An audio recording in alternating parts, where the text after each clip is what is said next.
Donc je vais passer à une question plus intéressante pour vous, parce qu'il faut quand même qu'on la traite, c'est la question de la TVA. La question de la TVA, c'est d'abord celle du régime simplifié d'imposition qui change à compter du 1er janvier 2015, mais qui résulte de la loi de finances de l'année dernière. Vous le savez, les redevables qui, en 2014, auront une TVA exigible supérieure à 15 000 € seront, à compter de 2015, automatiquement et obligatoirement soumis au régime normal d'imposition. L'administration a fait savoir en fin d'année qu'elle allait appliquer ce dispositif après qu'on ait déposé la déclaration de régularisation, c'est-à-dire au mois de mai. Cette déclaration de régularisation, c'est elle qui va faire apparaître si vous êtes au-delà ou en-deçà des fameux 15 000 €. Et si vous êtes au-delà, vous serez au réel normal, quel que soit le montant du chiffre d'affaires que l'entreprise réalise réellement. Que dire de plus? Ça permettra évidemment à l'administration de passer le dossier du service RSI au service normal, c'est-à-dire qu'il n'y a pas de perte en ligne, de perte de chiffre. La deuxième conséquence, c'est qu'il n'y a plus 4 acomptes trimestriels, il n'y en a plus que 2 semestriels. Un au mois de juillet et un au mois de décembre. Le premier étant de 55% et le second de 40%. Ça, c'est le régime RSI qu'on a vu l'année dernière. Dans la loi de finances, je passe sur les 5,50% de taux réduit sur les immeubles de caractère sociaux et sur aussi d'ailleurs la question de TVA sur les organismes lucratifs que j'ai traité tout à l'heure, pour arriver à la question de la fraude. Pour ceux qui ont suivi les fiches qu'a publiées la DGFiP au mois de juillet, sur les principaux procédés de fraude qu'elle a rencontrés, il y avait 3 fiches qui concernaient la TVA, au moins 3. Une première qui est celle concernant la fraude dite carrousel. Une seconde qui est celle qui concerne la fraude dite véhicule d'occasion. Et le troisième qui est celle de l'utilisation abusive et frauduleuse du régime simplifié d'imposition TVA. Dans ces 3 caractéristiques de fraude, la troisième, vous ne les avez pas dans votre cabinet. Donc on pourra, j'en parlerai, mais ce sera moins important. Les 2 premières, vous pouvez les avoir dans votre cabinet, et non seulement vous pouvez les avoir, mais sans savoir que le client qui est dans ce circuit, ou dans cette configuration, est fraudeur. Quelquefois d'ailleurs lui-même ne sait pas. Et donc on va essayer d'expliquer ce dont il s'agit. Le premier procédé de fraude s'appelle la fraude carrousel. C'est quoi? C'est tout simplement le fait qu'il y a une circulation de factures entre fournisseurs et clients, et qu'à un certain moment, on facture de la TVA en octroyant un droit à récupération alors qu'on ne la paye pas. C'est assez classique, mais au plan communautaire, c'était rendu plus facile. Dans cette fraude dite carrousel, votre client, il a bien une facture d'achat avec de la TVA, ou une autoliquidation, comme on veut. Il a une facture de vente avec de la TVA. Vu de la pièce justificative, il a respecté totalement la réglementation. Et votre client, vous, quand vous passez les écritures, quand vous faites des déclarations de TVA, vous ne pouvez pas savoir qu'il est en situation irrégulière. D'ailleurs, l'administration fiscale ne le sait pas non plus. Elle le sait à partir du moment où elle a une information extérieure qui lui laisse penser, parce qu'on a apporté la preuve, qu'elle a découvert dans le circuit de facturation une entreprise ou qui était inexistante, ou qui faisait la facturation sans respecter ses obligations fiscales, et elle arrive dans votre entreprise, chez votre client, en disant « vous êtes dans un circuit frauduleux de carrousel ». Et donc, vous devez la TVA sur votre chiffre d'affaires, ou bien vous ne devez pas récupérer la TVA que vous avez récupérée. C'est au choix. Dans cette configuration, elle doit apporter la preuve pour faire le redressement que l'entreprise ne pouvait pas ignorer qu'elle était dans un circuit de fraude à la TVA. C'est pas facile, ni pour elle, ni pour vous, pour apporter la preuve contraire. Parce que votre client il dit, moi j'ai acheté des appareils photographiques et je les ai vendus, et donc, où j'ai fraudé. J'ai pas fraudé, j'ai fait une autoliquidation, ou j'ai récupéré de la TVA et j'ai pas fraudé. Comment voulez-vous? Or, on vous dit, je reprends la totalité d'une TVA sur le chiffre d'affaires dit frauduleux, ou autrement dit, l'entreprise est morte à l'instant même. Simplement, l'administration, dans la preuve qu'elle doit apporter, a un élément que vous n'avez pas. C'est précisément les informations qu'elle a obtenues sur une des entreprises qui est parmi vos fournisseurs. Voilà. Ou quelquefois parmi vos clients, parce que ça dépend à quel niveau de la chaîne vous êtes. Sur cette question, il n'y a pas de texte qui vienne modifier ce que je viens de dire. La deuxième fraude qui est visée, c'est celle concernant les véhicules d'occasion, et notamment au plan communautaire. Il faut se rappeler que la règle en matière de TVA, en matière de véhicules de biens d'occasion, c'est la TVA sur la marge. Ça, c'est la règle. Mais en même temps, il y a une deuxième règle qui dit que si on achète un vendeur qui a récupéré la TVA, le vendeur, il doit vous mettre la TVA sur le prix. Et dans ce cas, eh bien, vous achetez le bien en TVA et vous le revendez en TVA et vous récupérez la TVA sur achat.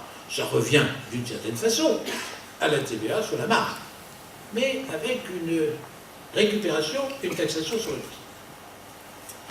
Là où la question se pose, c'est lorsqu'il y a une opération intracommunautaire. Lorsqu'on achète un véhicule intracommunautaire. Là, c'est la facture qui fait foi. Ou bien votre vendeur allemand vous dit, il y a de la TVA à payer, mais comme je suis en autoliquidation, c'est à vous à autoliquider. Et vous récupérez la TVA sur l'autoliquidation, mais comme vous avez autoliquidé, vous êtes automatiquement à la TVA sur le prix. Et si vous considérez que vous étiez sur la marge, ben vous avez acheté le bien et vous mettez la TVA sur la marge. Le vrai bénéficiaire de l'opération, ce n'est pas votre entreprise, c'est l'acquéreur de la Porsche. Je prends un exemple. J'achète une Porsche, un de vos clients achète une Porsche en Allemagne, 90 000 €. Il la vend 100 000. Si on est en TVA sur le prix, il doit auto-liquider la TVA sur les 90 000. Ça, c'est pas grave, c'est une opération blanche. Et il doit payer la TVA sur les 100 000. Ça fait 20 000. Mais s'il considère qu'il est sur la marge, eh bien, il va payer la TVA sur 10 000, ce qui fait 2 000. Différence 18 000. Où sont les 18 000 ? Dans la poche du conducteur de la Porsche.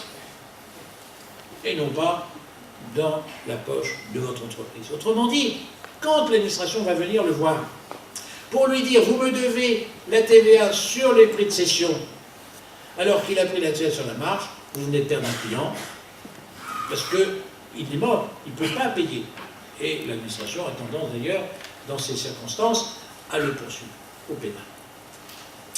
Alors, cette situation, j'insiste un tout petit peu, parce que partout, il y a un de vos confrères qui a eu affaire à ça. C'est obligé, puisque c'est obligé. Alors, il y a des cas, c'est l'organisation générale de l'entreprise. Quelquefois, c'est 20 véhicules ou 5 véhicules, on ne sait pas. Donc, la première question, c'est d'être obligé de regarder les factures d'achat. Il peut arriver que la facture d'achat soit correcte, qu'en allemand, il soit indiqué qu'il faille autoliquider, mais qu'on n'a pas pris attention à la traduction, et qu'on a accepté la TVA sur la marge. Là, il y a une responsabilité professionnelle, parce que le vendeur a respecté parfaitement son obligation, et c'est votre client qui n'en a pas tiré les conséquences. Alors, c'est comme ça. Et alors, en outre, il y a une situation plus difficile, et c'est celle que vous ne voyez pas, c'est si entre le récupérateur allemand et votre négociant, on a interposé une société qui a pour vocation de transformer un bien en bien d'occasion. Là, c'est souvent une société espagnole qui intervient. Il y a d'autres pays qui peuvent intervenir, mais l'Espagne est réputé. Donc, dans ce cas, vous n'êtes pas concerné, parce que vous avez une facture d'achat d'un véhicule d'occasion dont il est indiqué que le vendeur n'a pas récupéré et que donc vous payez sur la marge. C'est deux choses distinctes et deux responsabilités distinctes. Enfin, c'est surtout la deuxième question qui est posée dans la loi de finances rectificative. C'est qu'il faut, pour empêcher que l'on puisse payer de la TVA sur la marge ou de payer sur le prix, on va exiger du négociant, du revendeur, d'une part, d'aller lui-même faire immatriculer les véhicules qu'il vend, mais de présenter, pour obtenir le quitus fiscal et la certificat fiscal, la carte grise d'origine. Et donc, si vous avez une Porsche avec une carte grise allemande, eh bien, l'Espagne va passer et ne pourra plus intervenir pour pouvoir réaliser cette opération. Donc, on met en place un dispositif où vos clients qui sont dans ce secteur ne pourront plus obtenir, d'abord seront obligés d'aller chercher les certificats, ne pourront plus obtenir qu'en justifiant du régime fiscal de leur vendeur et en justifiant de l'immatriculation du véhicule avant la vente. Ça, c'est la question. Alors, c'est applicable, c'est indiqué ici par erreur au 1er septembre, c'est au 1er juillet, ça a été changé au deuxième passage. C'est au 1er juillet, mais encore faut-il qu'il y ait un décret d'application, puisque le décret d'application n'a pas été retenu. Normalement, cette question devrait ne plus se rencontrer, et évidemment, nos Porsche vont être majorés de 15 à 20%, puisque c'est surtout sur les véhicules de cette catégorie qu'on... Alors, le deuxième sujet, c'est celui de l'utilisation du réel simplifié d'imposition de manière abusive. Au fond, pour pouvoir pour octroyer des droits à récupération, il faut d'abord qu'on soit une entreprise qui soit immatriculée et identifiée en TVA. Sinon, on ne peut pas faire de facture en permettant aux clients de récupérer la TVA. Or, un procédé peut se développer qui consiste à créer des entreprises dites éphémères. On commence par créer une entreprise, on la place dans le régime réel simplifié d'imposition TVA, on fait une petite déclaration trimestrielle à 500 € pour le premier, le deuxième n'est déjà plus que 250, et après il n'y a plus rien. Et quand l'administration attend la déclaration de régularisation, au mois d'avril de l'année suivante, eh bien, l'entreprise a disparu. Donc, pour éviter, et pourquoi elle a disparu? Parce qu'elle a facturé de la TVA à des clients pour des montants nettement supérieurs au réel simplifié d'imposition, et elle a fait, en fait, ou bien des prestations, ou bien même que de la fausse facture. On ne sait pas. On ne sait pas. Mais celles-là, vous ne les avez pas dans vos cabinets. C'est pour ça que vous n'êtes qu'à directement concerné. Et pour éviter ça, parce que peut-être ça va être pour éviter ça, les entreprises du secteur du bâtiment, pour lesquelles l'année dernière, on avait vu qu'il y avait une autoliquidation en matière de donneurs d'ordre, les mêmes entreprises, du même secteur, dans les mêmes activités, lorsqu'elles seront créées, la première année de création et l'année suivante, elles seront obligatoirement soumises au régime normal d'imposition à la TVA, combien même elles peuvent rester, bien entendu, au régime simplifié en matière d'impôt direct. Et à l'issue de cette période de purgatoire, elles pourront, avant le 31 décembre de la deuxième année, revenir, si leur chiffre d'affaires est inférieur au seuil du REL simplifié. Au REL simplifié, ça elles le souhaitent par option, on verra bien ce qui se passe là-dessus. Donc voilà, c'est deux questions de TVA qui peuvent vous concerner. Sur la question de l'importation, la TVA à l'importation, l'autoliquidation. Il s'agit pour les importateurs, ils ne sont pas très nombreux, ils sont 300, qui bénéficient aujourd'hui d'une procédure de dédouanement simplifiée, avec une domiciliation unique, de pouvoir, à partir de 2015, auto-liquider la TVA à l'importation, donc ne pas avancer l'argent à la douane, et de récupérer le même. Mais il ne s'agit que pour le moment de 300 entreprises. Ça a pour vocation normalement de renforcer la compétitivité de nos grands ports, parce que ces importateurs à domiciliation unique se trouvent dans les grands ports de notre pays. C'est une option, mais qui sera évidemment exercée par ces entreprises concernées, puisque ça leur est avantageux.